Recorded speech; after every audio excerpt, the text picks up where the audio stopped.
നിയമസഭാ തെരഞ്ഞെടുപ്പിന് കേരളം ഒരുങ്ങുമ്പോൾ ശബരിമലയിലെ സ്വർണ്ണക്കൊള്ളയിൽ CPM തെറ്റ് സമ്മതിച്ചിരിക്കുകയാണ്.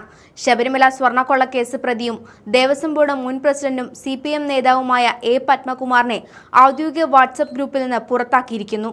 തട്ടിപ്പിനും വെട്ടിപ്പിനും മുഖം രക്ഷിക്കാൻ കുറ്റാരോപിതരെ പുറത്താക്കാനുള്ള CPMന്റെ ഈ നീക്കമാണ് കേരളത്തിൽ ചർച്ചയാകുന്നത്. സ്വർണ്ണക്കൊള്ളക്കേസിൽ പ്രതിയായിട്ടും ജില്ലാ കമ്മിറ്റിയിൽ നിന്ന് പത്മകുമാറിനെ നീക്കം ചെയ്തിരുന്നില്ല. പാർട്ടിയിലെ നേതാക്കളുടെ കളവിനോട് മുഖം തിരിച്ചു നിന്ന CPMനെ പ്രതിപക്ഷവും മറ്റ് രാഷ്ട്രീയ നേതാക്കളും രൂക്ഷമായി വിമർശിച്ചിരുന്നു. ഇപ്പോൾ പാർട്ടിയിലെ കള്ളന്മാരെ കൂടെ നിർത്തിയാൽ പാർട്ടിക്ക് ദോഷമുണ്ടാകുമെന്ന ചിന്തയിൽ ആദ്യപടിയായാണ് പത്മകുമാറിനെ ഔദ്യോഗിക വാട്സ്ആപ്പ് ഗ്രൂപ്പിൽ നിന്ന് പുറത്താക്കിയിരിക്കുന്നത്. ഇതിന്റെ സ്ക്രീൻഷോട്ടും പുറത്തു വന്നിട്ടുണ്ട്. CPMന്റെ ആഭ്യന്തര വിഷയങ്ങളിൽ നിന്നും ചർച്ചകളിൽ നിന്നും അകറ്റി നിർത്താനാണ് വാട്സ്ആപ്പ് ഗ്രൂപ്പിൽ നിന്ന് പുറത്താക്കിയതെന്നാണ് വിവരം. ശബരിമല സ്വർണ്ണക്കൊള്ളക്കേസിൽ ജാമ്യം ലഭിച്ചതിന് പിന്നാലെ മാർച്ച് 4-നായിരുന്നു പത്മകുമാർ ജയിൽ മോചിതനായത്. അഭിഭാഷകർക്കും കുടുംബാംഗങ്ങൾക്കും ഒപ്പമായിരുന്നു പത്മകുമാർ പുറത്തേക്ക് പോയത്. കട്ടിളപ്പാളി ദ്വാരപാലക ശില്പക്കേസിൽ SIT കുറ്റപത്രം സമർപ്പിക്കാത്ത സാഹചര്യത്തിലായിരുന്നു കൊല്ലം വിജിലൻസ് കോടതി പത്മകുമാറിന് ജാമ്യം അനുവദിച്ചത്. ആദ്യം കട്ടിളപ്പാളിയിലെ സ്വർണം കടത്തിയതുമായി ബന്ധപ്പെട്ട കേസിലായിരുന്നു പത്മകുമാറിനെ പ്രതി ചേർക്കുന്നത്. പിന്നീട് ദ്വാരപാലക ശില്പക്കേസിലും പത്മകുമാറിനെ പ്രതി ചേർത്തു. ദേവസ്വം ബോർഡ് മിനിറ്റ്സിൽ മാറ്റം വരുത്തിയതും സ്വർണം ചെമ്പെന്ന് തിരുത്തിയെഴുതിയതും പത്മകുമാറായിരുന്നു.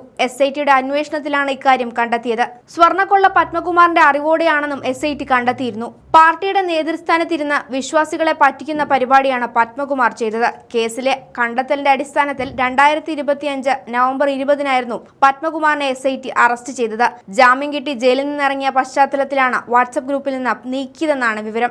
ജില്ലാ കമ്മിറ്റി എടുക്കുന്ന തീരുമാനങ്ങൾ ഈ ഗ്രൂപ്പിൽ വരാറുണ്ട്. തൽക്കാലം അവ പത്മകുമാർ അറിയേണ്ടെന്ന ഉദ്ദേശം കൂടി ഒഴിവാക്കലിന് പിന്നിലുണ്ട്.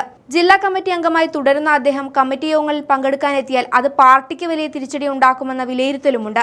ഗ്രൂപ്പിൽ നിന്ന് ഒഴിവാക്കിയത് കൂടാതെ മറ്റു നടപടികളെക്കുറിച്ചും ആലോചനകളും പാർട്ടി തലത്തിൽ നടക്കുന്നതായാണ് വിവരം. പത്മകുമാറിന് പ്രതിരോധം തീർത്താണ് പാർട്ടി മുന്നോട്ടു പോയത്. അദ്ദേഹത്തിന് പറയാനുള്ളത് സംഘടനാപരമായി കേൾക്കാനും പാർട്ടി നടപടിയുണ്ടായില്ല. ജാമ്യം കിട്ടി വീട്ടിലെത്തിയ സ്ഥിതിക്ക് വിശദീകരണം തേടാനുള്ള നീക്കവും നടക്കുന്നുണ്ട്. കുറ്റപത്രത്തിൽ ഭരണപരമായ വീഴ്ച മാത്രമേ ഉള്ളൂവെങ്കിൽ കടുത്ത നടപടി ഉണ്ടാകാൻ ഇടയില്ലെന്നാണ് സൂചന. അതായത് പത്മകുമാറിന് മേൽ കുറ്റമില്ലെങ്കിൽ നടപടി ഉണ്ടാകില്ലെന്ന് സാരം. അറസ്റ്റ് ചെയ്ത ഘട്ടത്തിലെങ്കിലും പാർട്ടിയിൽ നിന്ന് പുറത്താക്കേണ്ടതിന് പകരം പാർട്ടിയിൽ സംരക്ഷിച്ച് പാർട്ടിക്ക് തന്നെ ഇത് ദോഷമായിരിക്കുകയാണ്.